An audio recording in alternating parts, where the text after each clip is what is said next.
See how things go. All right. Here's our challenge.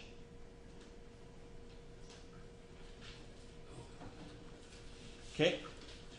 A Siberian Husky rushes supplies to a camp on the frozen tundra. During his urgent journey, he increases his speed from 3 meters per second to 8 meters per second over a distance of 10 meters. The dog has a mass of 33 kilograms, and the sled has a mass of 19 kilograms. What is the acceleration of the dog, and what is the acceleration of the sled? We're assuming the rope is unstretchable and massless, made by the Ideal Rope Company of Walla Walla, Wisconsin. So, if you have a rope that stretches, does that actually affect your data much? Or well, what I'm saying by the rope not stretching is that the dog and the sled will probably have the same acceleration. If the rope were to stretch, if we're made a bungee cord, you could think that, oh, dog has different acceleration than sled. But basically, we're going to treat it as a rigid object for now, moving across the frozen tundra. So with the information given, the acceleration is not so hard to find. Okay, speed changes from 3 to 8 meters per second over a distance of 10 meters. What's the acceleration? That's really the only bit of information you need. So let's see if I can make this go. So if I hit this, I should be able to write, right? So, oh, look at that. Initial velocity of 3. Final velocity of 8.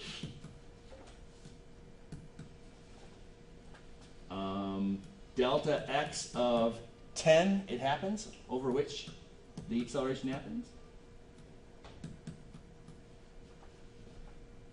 So for part A, not too terrible.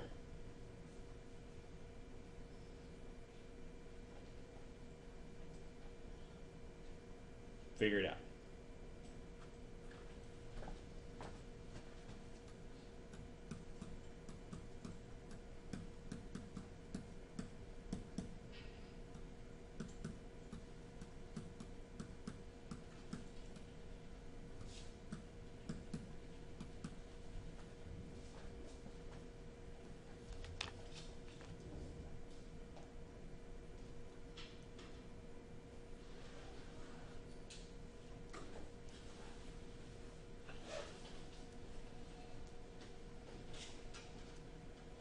Okay, so what are you getting for the sled doggy acceleration?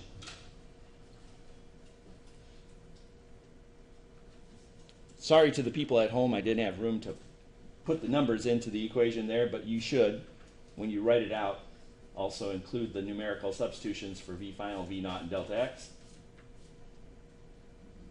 But when you punch it out, you get an acceleration of, just to double check me, 2.75. That's what I got, sir. 2.75 meters per second squared. Okay, so part A, you know, not terrible. Okay, so how much force is necessary to accomplish this acceleration? Yeah, we can find the net force, so let's do that.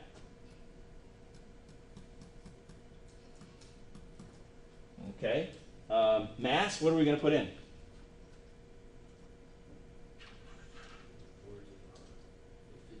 52 kilograms, so everything's being accelerated. So far, this has been super simple problem. Okay, so multiply by 52, 143 newtons of net force on the system. Okay, then we run into C. Okay, tension is always kind of weird because there's a tension in the rope. That tension in the rope is allowing the dog to pull the sled. But remember the third law. The tension in the rope is also pulling back on the dog. So if the tension in the rope is like 10 newtons, that 10 newtons is pulling the sled, but that 10 newtons is also pulling the dog backwards. Now, if that feels weird, just remember, it doesn't seem weird that if we were to cut the rope, the dog would have an easier time accelerating, right? So one way to look at it is you've got a bigger mass, so you need more force to accelerate. Another way to look at it from the dog's point of view is that if you cut that rope, there's going to be no force pulling him back. All right, so how are we going to get the tension in the rope? How much force is the rope exerting on the dog or the sled? Did you have an idea, Mr. Buck? Yeah, if you use delta or EF equals MA, you can split EF into force final minus force initial, and then force initial friction. Okay, well, we're not going to worry about friction yet. So, part D, we throw friction force in. Let's not worry about friction yet. Yeah? The same acceleration and the two different masses, you can solve their force on each one separately. So what you're saying is we could just look at the sled for a moment and say, what are the forces on the sled? Now, we're going to say no friction for a second. So the only force on the sled is the force of the rope. And we know the sled accelerates at 2.75 meters per second, and we know it has a mass of 19 kilograms. Okay, so what you're saying is I could apply F equals ma to him or to him separately, and it should still work. Seems logical to me, so let's do it. If I apply F equals ma to only the sled, yeah, this is where this board gets a little irritating sometimes. We'd say, okay, the tension in the rope equals mass of sled times acceleration of sled. This is pretty easy then. So we'll say 19 kilograms times 2.75 meters per second squared. Whammo blammo. 2.75 times 19. 52.25. So 2 sig figs, let's call it 52 newtons.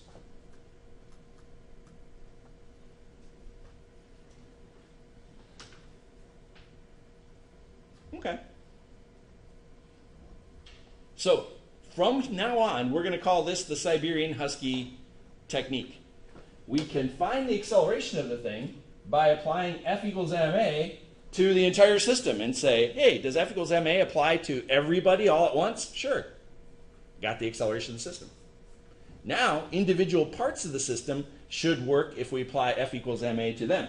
So, take a look at this. This is kind of cool. Oh, stop.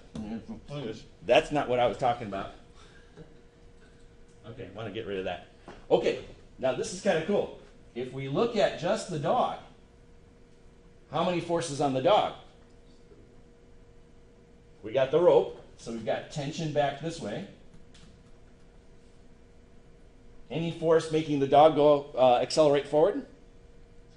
There better be, right? His little feeties are grabbing hold of the frozen tundra and... Okay, so we've got doggy force forward. Can you do that again? I only do it once. Okay, so just for fun, apply F equals ma to him and say, look, doggy force minus tension force equals doggy mass times A. So that means the tension pulling him back is doggy force minus ma. Okay, everyone in agreement? Have I done anything really weird? Nope. Let's do it. So I kind of ran out of room over there, so let's do it. We know it takes 143 newtons to cause this whole thing to accelerate. So that's the forward force on the dog. Minus Let's see, doggy is 33 kilograms with an acceleration of 2.75 meters per second squared. Yep. So what should be left is the tension force. Do we get the same answer?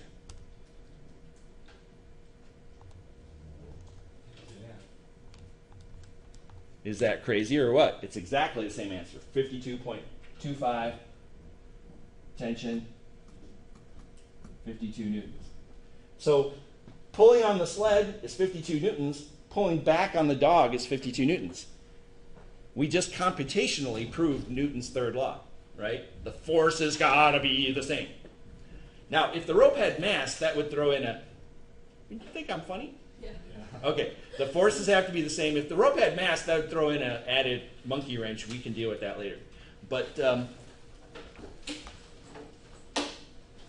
Siberian Husky, from now on, when you see lots of things connected by chains, ropes, cables, whatever, you can take the whole thing, apply F equals ma. You can take one little piece, apply F equals ma. As long as you do it correctly, it'll be totally consistent. And I find that kind of amazing. All right, so do the questions. Read chapter 5.